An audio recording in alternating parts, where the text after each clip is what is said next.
Hello, travelers. Looks like we have a new Limbus update. We have a preview of the Season 5 Oblivion. We'll go over this as well. But I also saw, more importantly, at this current moment, Ishmael. So let's have a read of Ishmael and see how everything is. First things first. 2 coin skill, 1 pride. She has defense level up, gain aggro, tremor count to self, and she inflicts. Okay. So she gains tremor count. She also inflicts tremor count. And the one that people were worried about the most, she does in fact gain defense level up. So she does work with the other Zwei units. So I know that was a concern people have.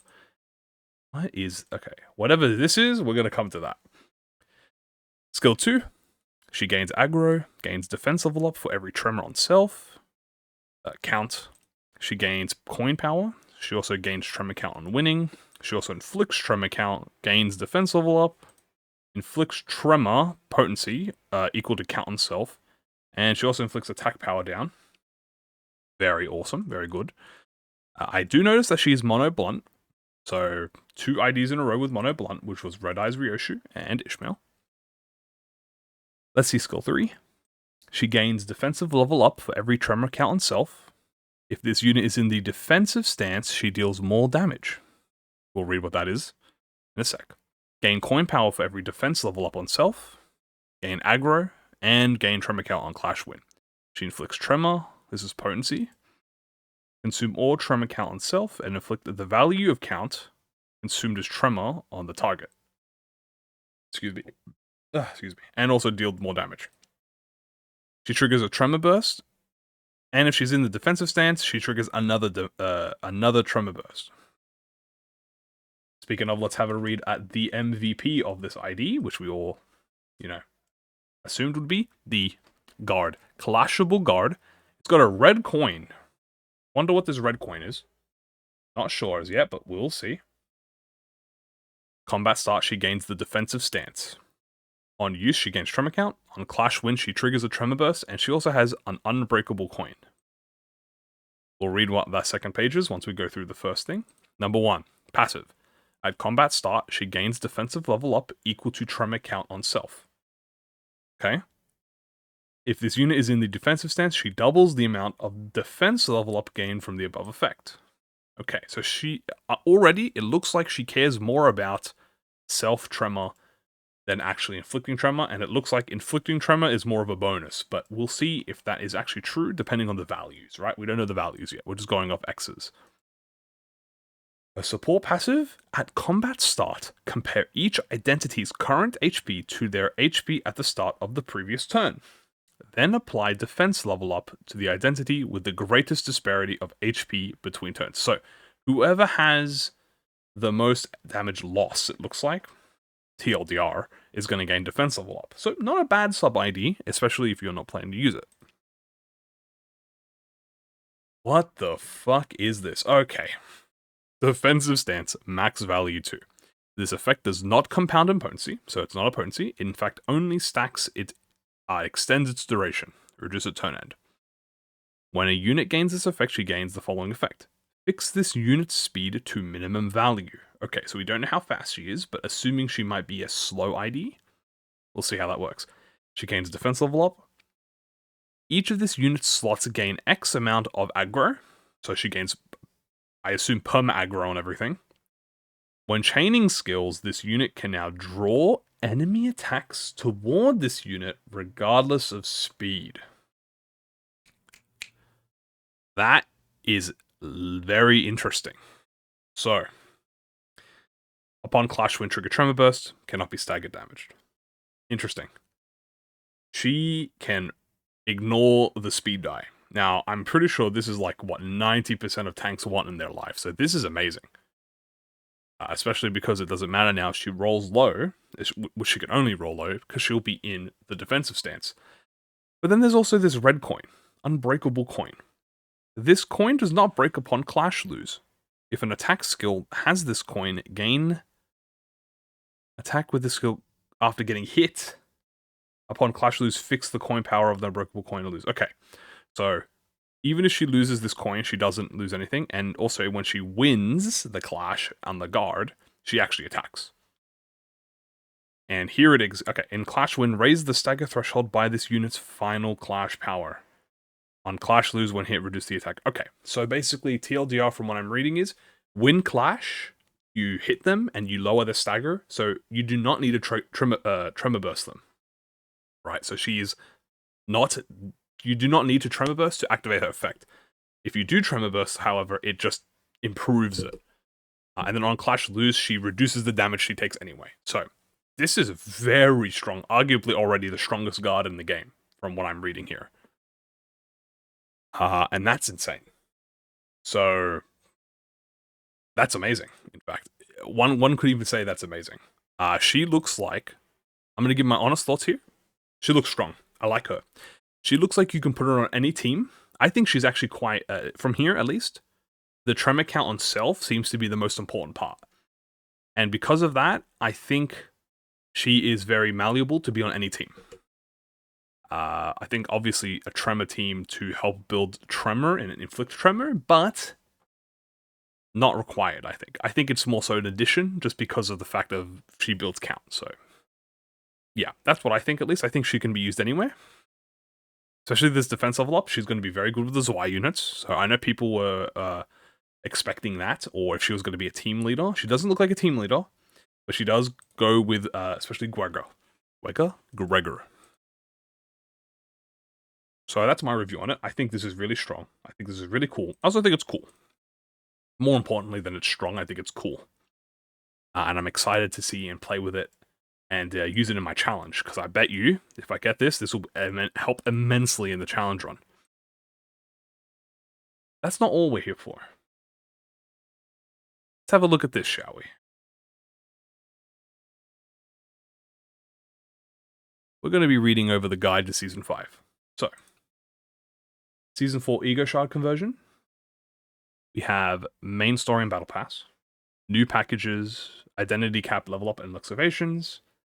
Season 5 extractions, dispenser, announcer, the UI renewal and overhaul, and then mirror dungeon preview. Season 5 will commence on October 10th. Beautiful. Here is all the content that we'll be going through. So let's give this a quick addition on top of the guide review. So, half of the shards, of course, will always be carried up and rounded over. Spend your shards, you might as well. Carryover for rates will always be multiple seasons, half, half, half. As per information above, half the currency is basically TLDR. What this means, you lose half of everything. So, spend your shards before the season comes out, you know. The main story will come out on the 10th, then the 17th, then the 24th. That'll also unlock the season pass, so if you're unfamiliar, the season pass is locked, but you can still gain levels, so you can still go past this, but it'll be locked at this, so you can't gain the rewards until the next chapter comes out. It says it here, no matter what. So we have new packages. Obviously, we have the Season 5 start. So these are just little bonuses that you can pay for with real money and, you know, to get little extra benefits. Not required, but definitely a thing. And here is the previous supply compared to the new one. Looks the same, except they removed the identity tickets and the level boost in exchange for 4 tickets, which I think might equal to more than that. More packages, battle pass. The battle pass content has not been changed. So if you pay more, you can get more levels. Interesting, here we go. Now we have the identity cap after clearing the main story of Chapter 6, which is Canto 6. We have the level cap of 50 now. Reduce the required level up XP growth. For levels between 45 and 50, the rate at which level up XP requirement growth has been reduced compared to previous levels. Considering our identity reschedule that must be leveled up, required XP to go to 45 will be lower than the previous level. The required XP for will not grow. Wait, what does this mean? When the level cap unlocks further, the new XP will be increased. Okay, so they have a... What the f is this graph? So this is how it is currently. You do this, it gets staggered at 20, and then you level up, staggers here. But what they want here is it staggers, it staggers, it staggers, and then you actually can build it up. I'm not sure why they just make it for everything, but I guess we'll see, right? The rewards for the excavations have been buffed. That is, I know people were a little bit upset about the current excavation being a bit weak. So let's see what they have done. 4 to 6 will be buffed. The expansion of the level cap will want to reduce the difficulty of leveling up your IDs. Awesome. Previously, the excavation of... let's have a look here. That is a lot. Interesting. The more 4s. This is what I'm already seeing here. Less 3s, more 4s. Now, I don't know the exact math on it, but I do know that 4 is greater than 3 in these circumstances. So this one looks like it gives you more 3s and lowers your 2s. So less 2s, but it says it adds up more. So as you can see here, oh, this is when skipped. So we don't care about that. So it looks like a roughly increase of around 2,000 plus. So that's good. Nothing wrong with that. We will definitely take more tickets. XP lucrations. So this is the identity cap clearing a. Oh, here's the new one. Oh my goodness, 444. You kidding me? From 422, 2 more 3 tickets and 2 more 2 tickets. I mean that's. Look, I mean if you compare to everything we have here, I think this is the only other one to compare it to. Is the stage 5. But this will give you a total of 16,800. That's a huge jump. Look at that. That's awesome. Ooh. Okay, so the thread is now going to include slash, pierce, and blunt stages. Hey, that sounds amazing. Oh my god, we get new threads. Oh my goodness. Okay, there's going to be slash, pierce, and bloody blunt. Thread 10. Thread 5. Thread 15. Thread 8. That's amazing. Okay, more thread, more XP, same costs. Is that same costs? I'm trying to remember what the thread was before. Wow.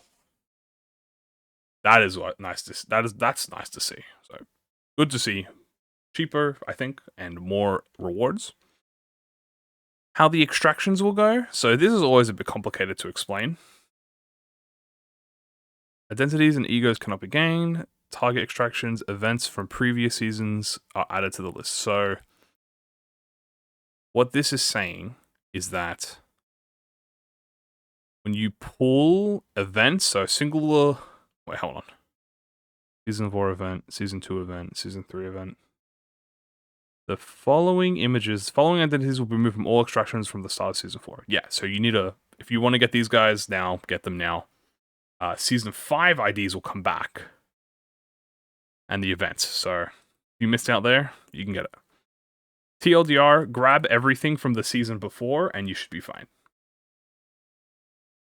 The dispenser is the exact same thing, where you are always able to get the one previously, but you'll be locked out of...